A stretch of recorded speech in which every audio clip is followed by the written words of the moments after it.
I'm Robert Chen, concertmaster of the Chicago Symphony Orchestra,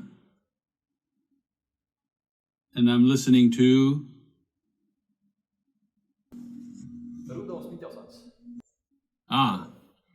Rudolph, and what will you be playing today? I'm going to be playing the Chaconne by Bach.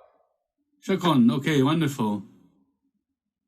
Great. Shall I play by sections because it's a rather large piece? I think you should play through the piece. If you've prepared everything, I think it's a good experience to play from beginning to end. Okay. Yeah? Yeah. Okay.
So.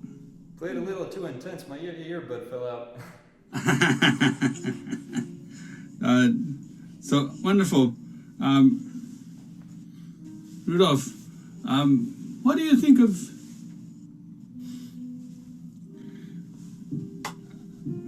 the this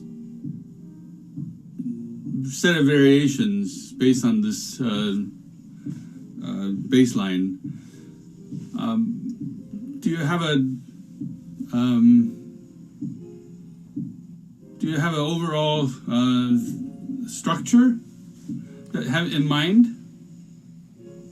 Well, it's a slow and majestic dance, but it's relatively more virtuosic piece in comparison to other Bach's pieces, in my opinion.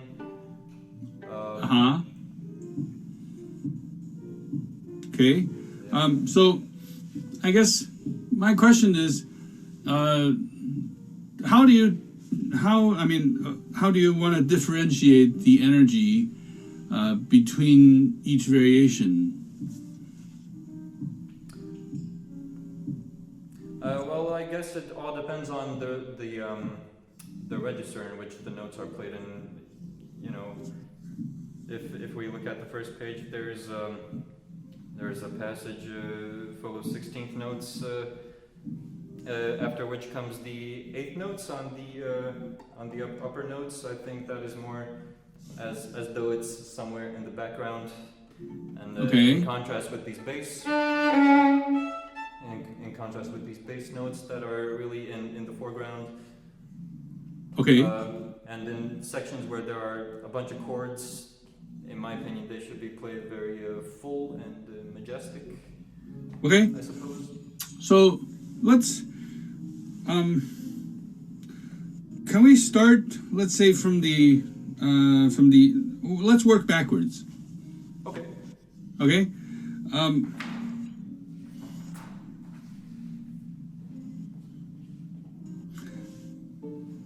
What do you think the character of like from measure 229 would be?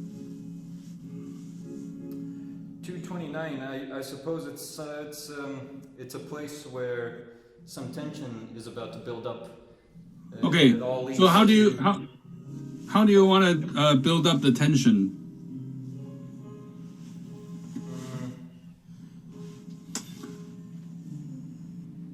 I guess with the depth of the lower notes. Okay, can you play it again? Okay.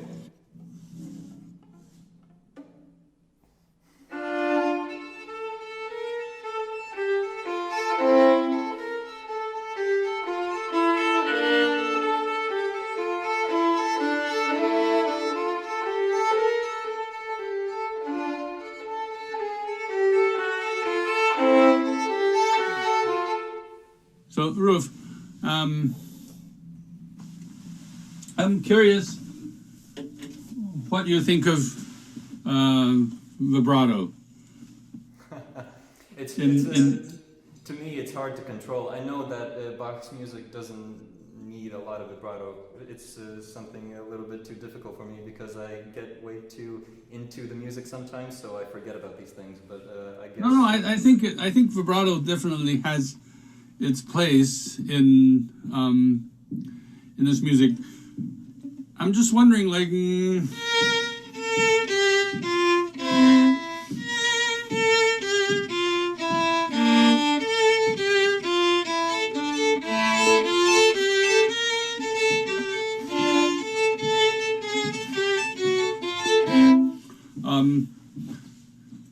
Maybe you can use the vibrato to get us to make more of a sort of a sense of anticipation in the sound, I think. Mm-hmm. You try again? Yep.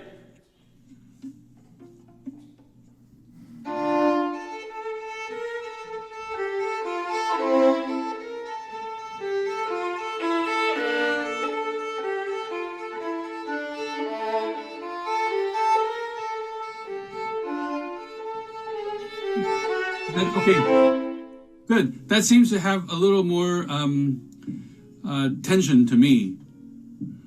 Yeah. Now, Something else you can maybe think about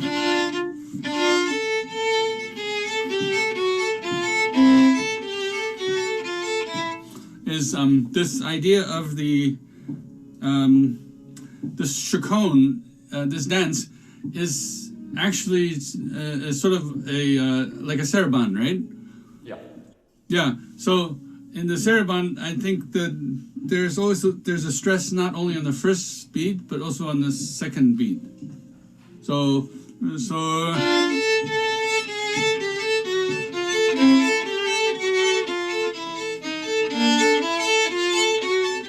So, you know, I think that 1, 2, 3, 1, 2, 3. That's I think that gives it a nice sort of motion to the pulse. Yeah. Yeah. Okay, try it.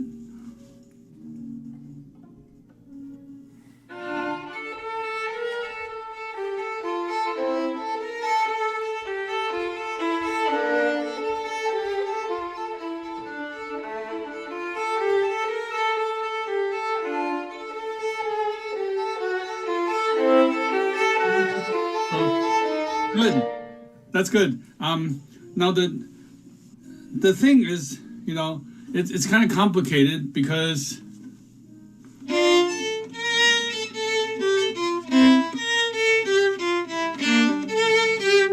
there is on the end of one, the line starts, right? Yeah. So I think you also have to highlight that as well a little bit, so that it's not just so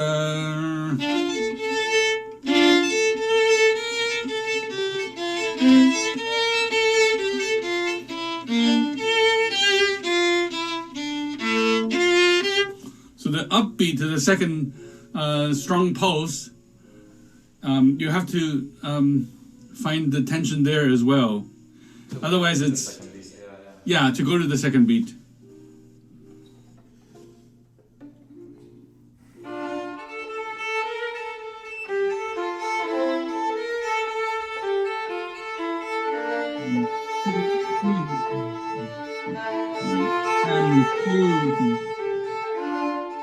And yeah, that's it. That's good. And then as you build these variations, you know, they're sort of, it's an 8-bar very 8-bar phrase, right? And it's two sets of 4-bar phrases. I think maybe in this case, the second part of the phrase can be a little more, like starting.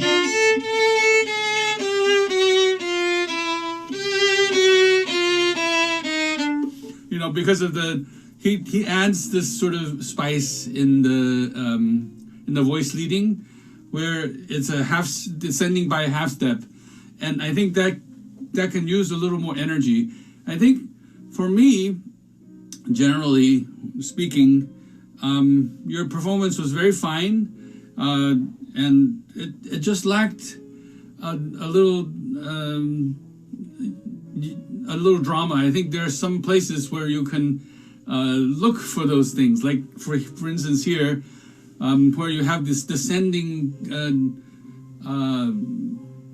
chromatic scale, which is sort of very symbolic of something in the Baroque era.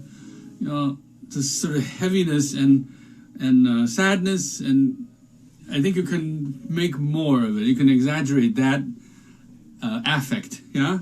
Mm-hmm. Can you try from there, just from 233? From the chromatics, right? Yeah.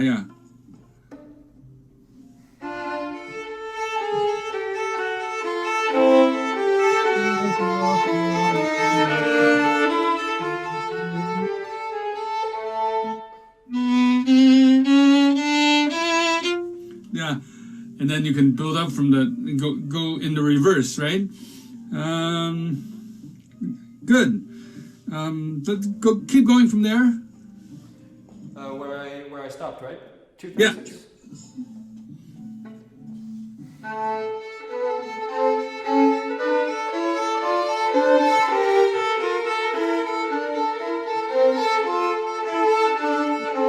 to the second beat. Go to the second beat.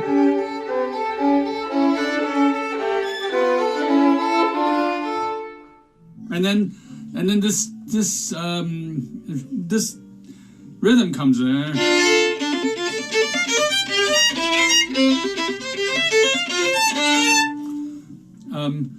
This sort of wave of sound, you know, when we have these triplet motions, it wants to roll. The rhythm wants to roll forward a little bit.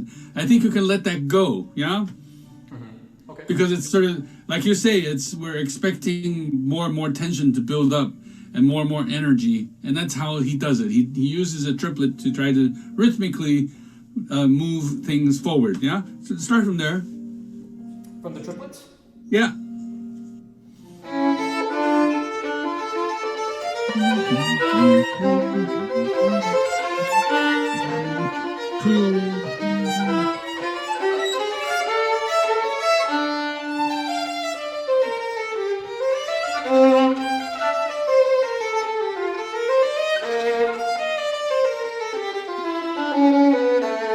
Okay, like I was saying, you know, the second part of the phrase, it's like a mini variation within the variation. Yeah, you start the articulation is always on the eighth note, right? And then the second variation.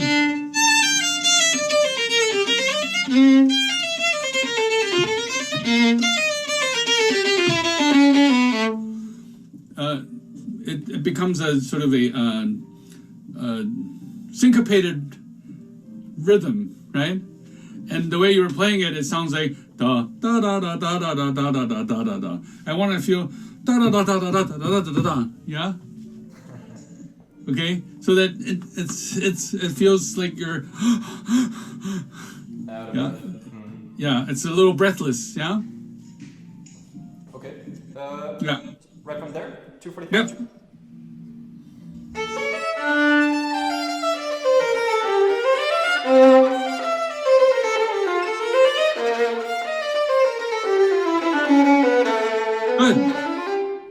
Good.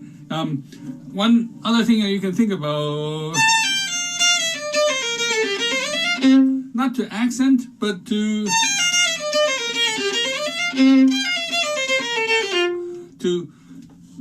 make the bow changes quick.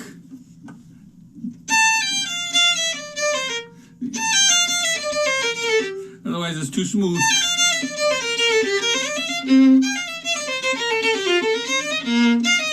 Yeah? Mm-hmm. Quick bow changes so that you highlight the da da da da da da da da da da da. Yeah? All right.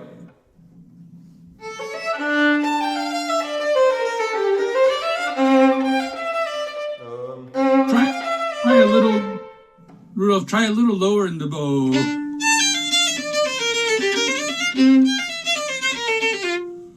Mm-hmm. Yeah?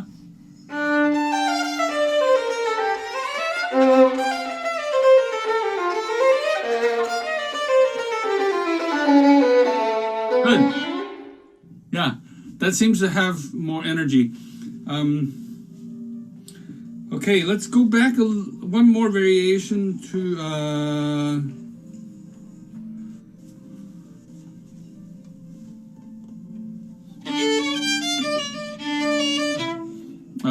217. Yep. Yeah, this is where where I think the vibrato can help with how you want to stress certain notes, right? I think.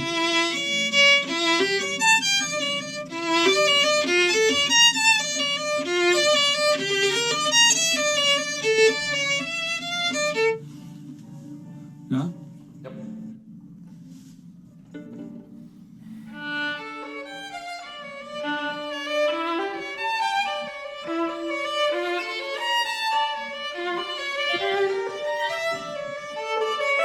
Good. Who knows? I think in this music, not all notes are equal. And you're playing everything so evenly equal. You know.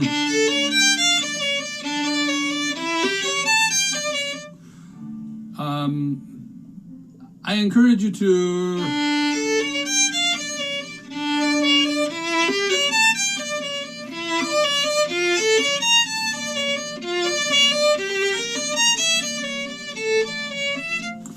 you can make certain notes a little longer, just for a little more to point out the rhythm that he's trying to establish, right? 1, 2, 3, 1, 2, 3, 1. So this is one of those instances where you're actually not trying to make the second beat heavy. Yeah. And you're not trying to put the emphasis on the second beat, but it's 1, 2, 3, 1. You see it in the music, right? Yeah. Yeah.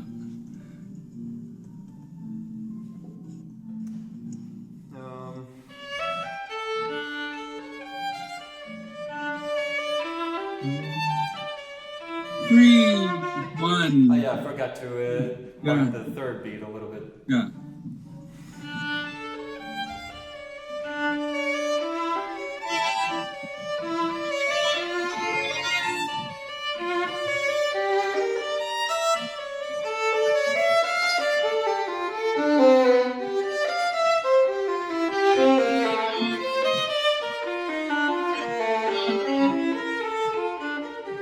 Okay, so I think it's, like, again, the second variation within, the second part of the variation.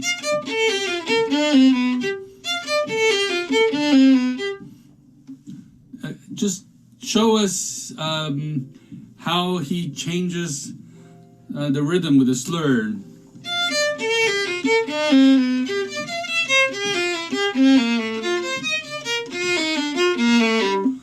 So that you show the beginning of the slur having a little rhythmic stress, and that changes sort of the rhythmic interest of the three pulses in the measure.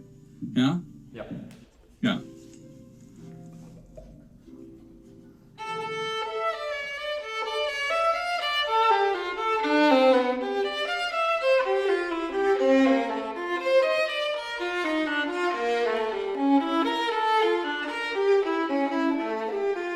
Good.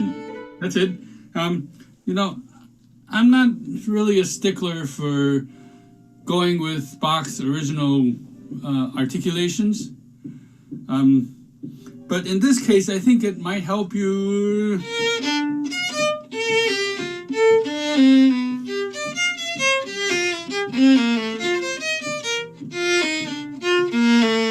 So,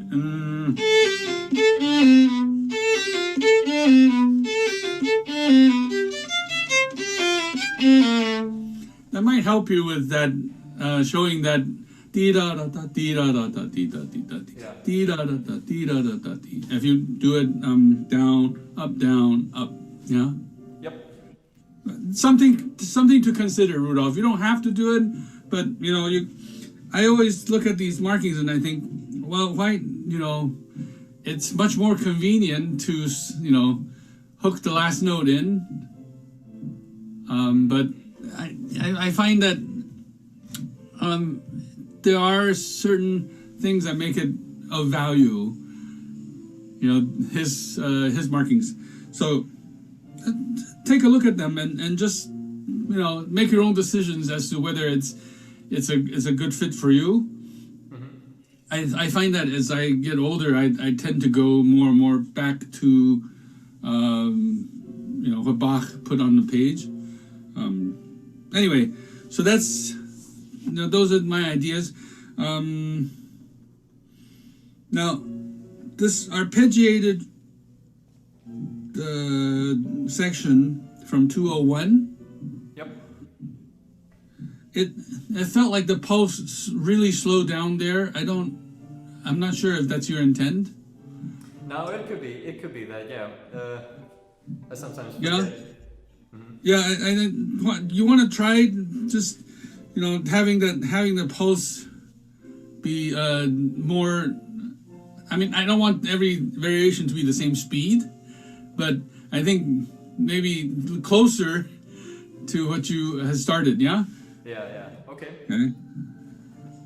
I'll take a bar before then. Yeah.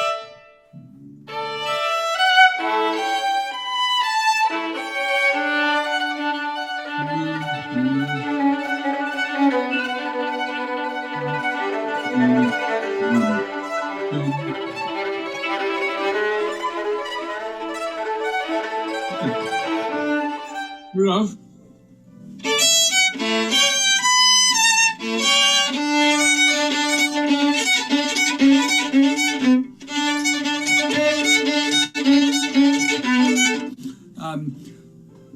Again, I think this is where one of those places that go to the second beat.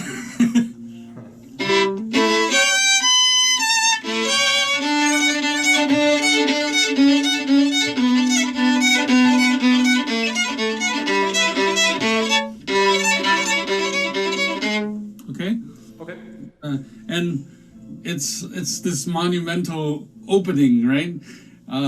It's like you arrive at the end of this big major section, D major section, and he gives you this expansive moment.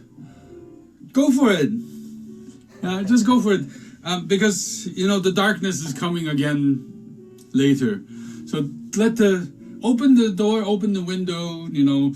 Just let the sun, let the light in. Yeah. Yeah, I'm holding back a little. Yeah.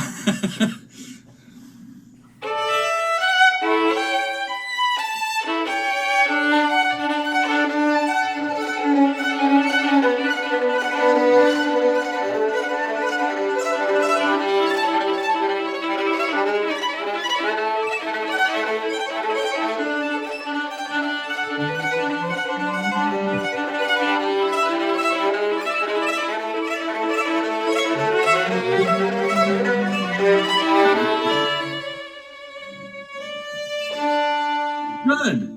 How did that feel? It felt a little better. I felt a little more free, I guess. Yeah, just it's a big moment, I think, and don't be afraid to use the bow. Just let it move. Yeah. One thing I was thinking about is that.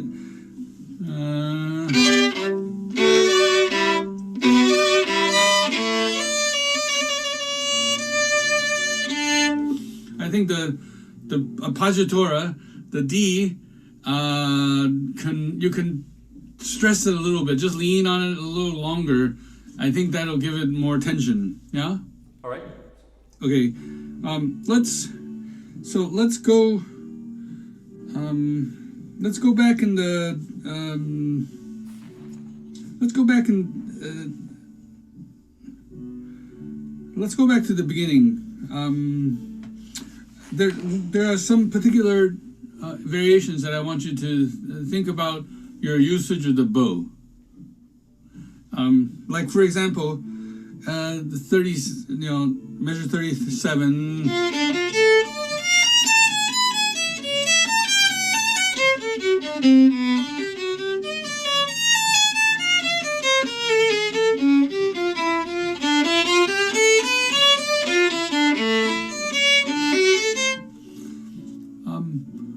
I find that when you have these détaché 16th note passages, these variations, that you have a tendency to always play it at this part of the bow.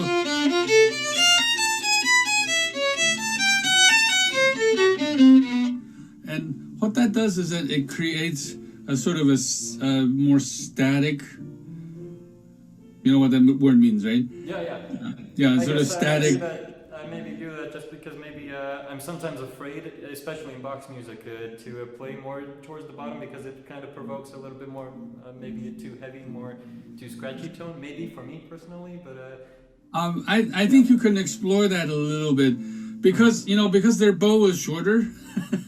And most of the sound that it made was in this part of the bow, and there was not much tension in this part of the bow, in the upper half of the bow. So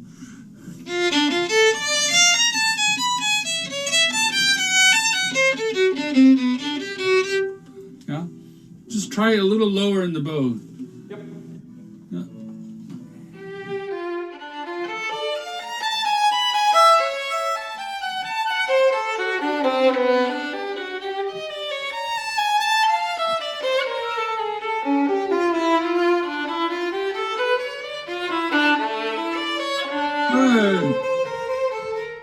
Yeah, I think you can explore that a little bit, so that it's not always in the same part of the bow, because after a while it becomes sort of like looking at something that's the same color all the time.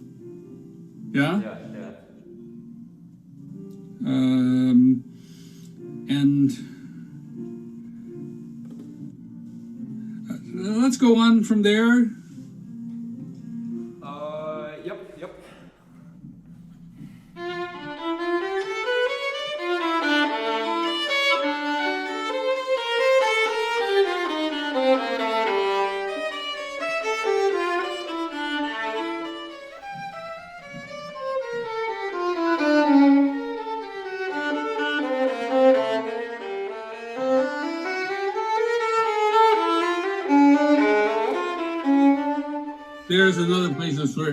There's another place where you can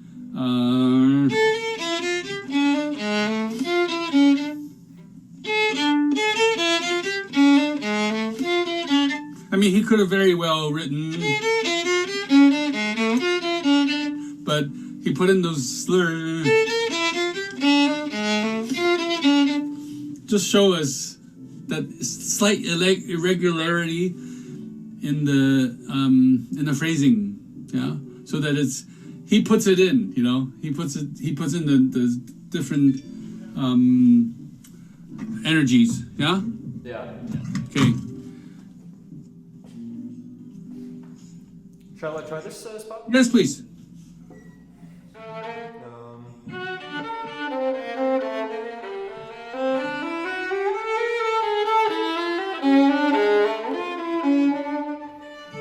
Good.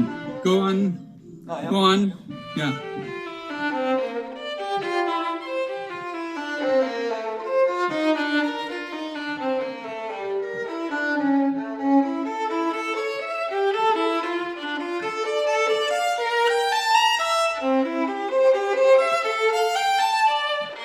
Here's another place.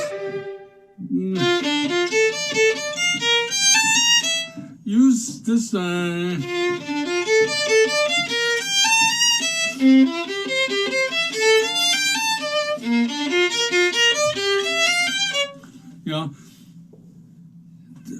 I find that if you're moving the bow to a different part, of the bow, it creates a certain energy, not only in the sound, because the weight changes, but also it creates a visual interest. Like, oh, he's going somewhere. Yeah? Yeah. Okay? Lost my spot.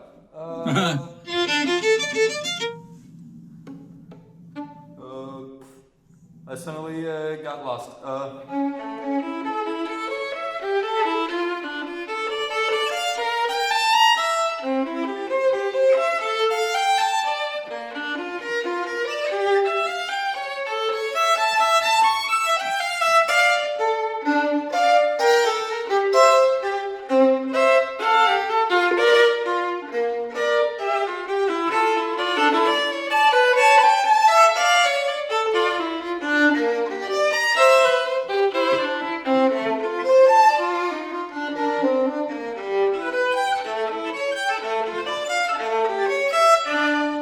Good, Rudolph. Look at this 61.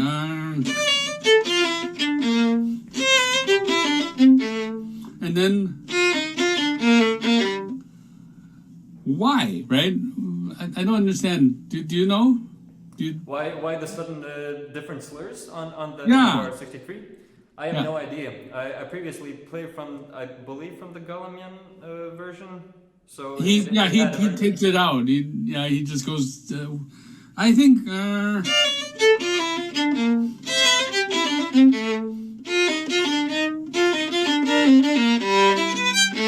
I think it's just another example where he's trying to create variation within the variation. And if you make it uniform,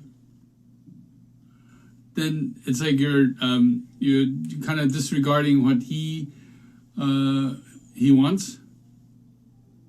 Yeah. You know?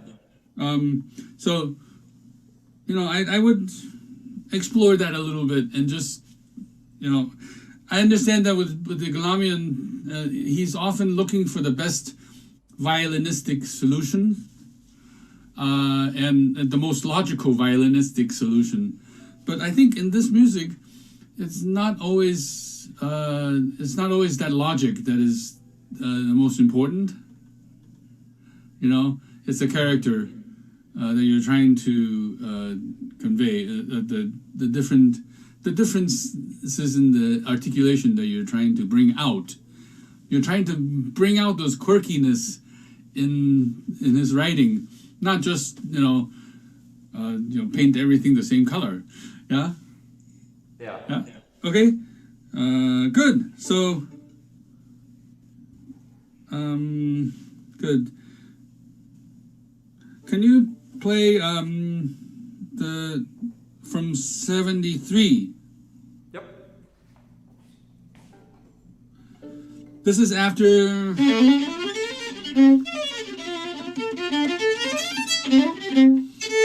It's a lot of slurring, kind of, sort of this, these waves of sound. Now we have a totally different articulation. Yeah? So.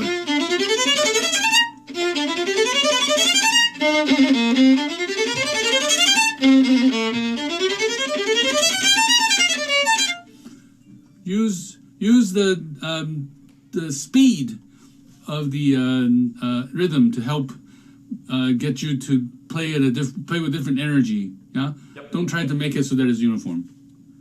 Try it.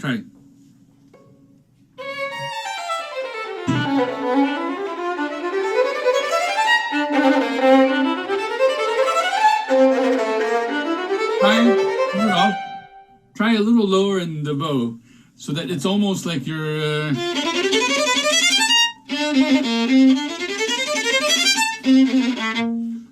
A little lower in the bow. Yeah, I started off these passages with the up bow. Maybe I should try and change it to down bow? Because up until... Either way. Yeah, either way is fine.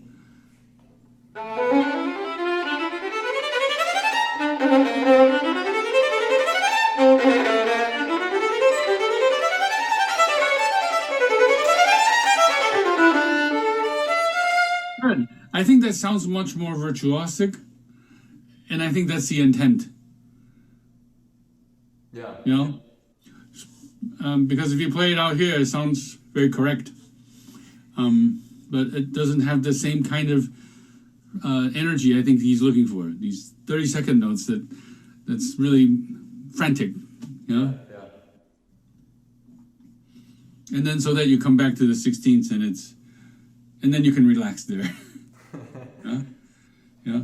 So it's about building up tension and then finding a place to relax. Building up more tension and finding a way to relax. Okay. Mm-hmm. Good. Let's go to the beginning.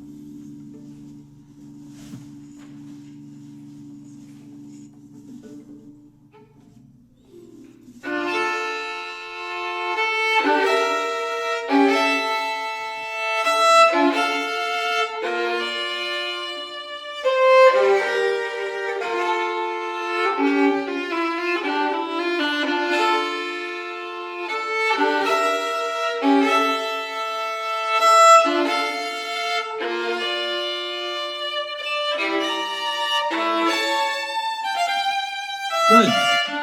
Good. Do you feel the empty first beat? I sometimes forget about that, but yeah. Yeah, I think it's very important because the chaconne starts on the second beat. Kind of strange. Most sarabands there's a first beat, but this one nothing, right? So just gather yourself so that you make us really, you bring us on this journey with you, right? One, ta. So it's a okay. This is the event, yeah? Yeah. Okay? Yeah.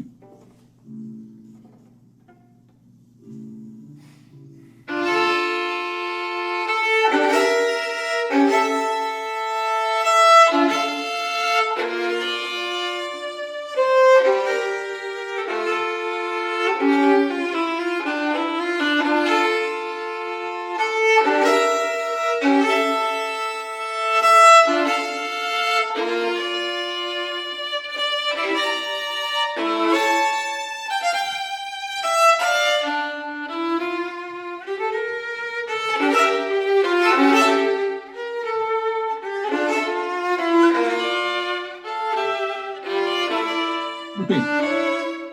Good. Yeah. Just one thing.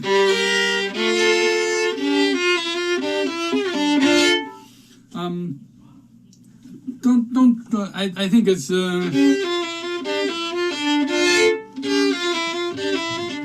Make sure that you just come to the end of the phrase. Just dovetail. Yeah. Just breathe. Yeah.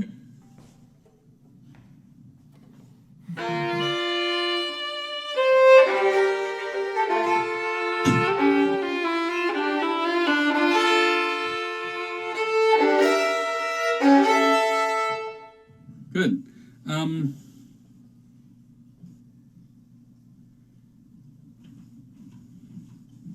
Now,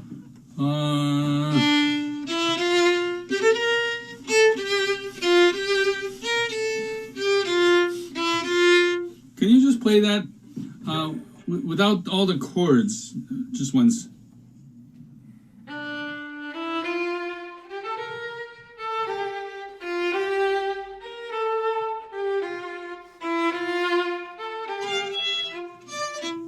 Go on. It's a little confusing because we have a delay going on, that's why. Okay. So...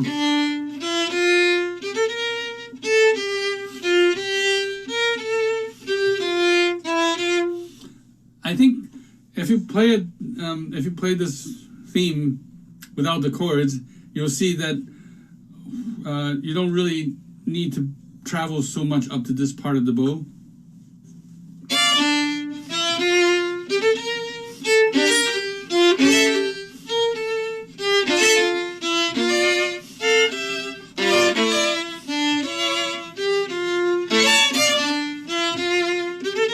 That'll also help you with the pulse, because generally when we play this variation, with the hook bowing and everything, it makes the pulse slow down.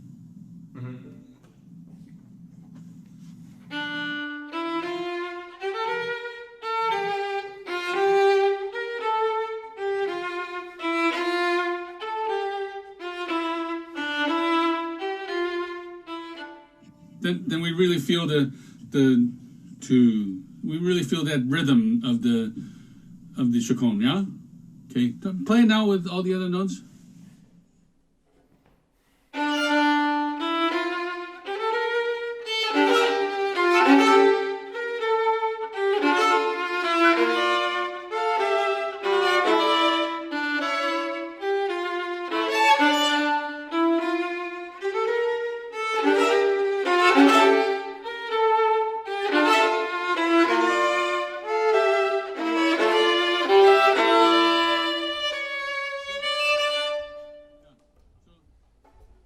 You see, when you try to do that, you saw that you were trying to really sustain Dee da da da da da da dee da dee da da da dee.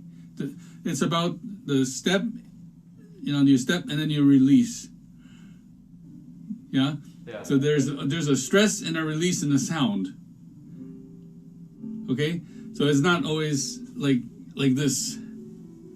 Like you're not always pressing down, but you actually release the tension. Yeah? Try again. Just think about the tension and the release.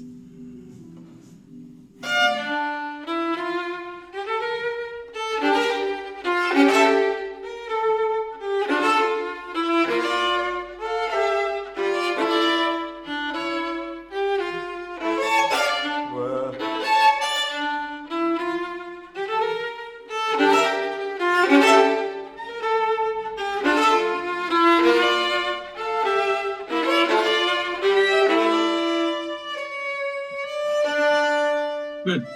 Yeah. How does that feel to you?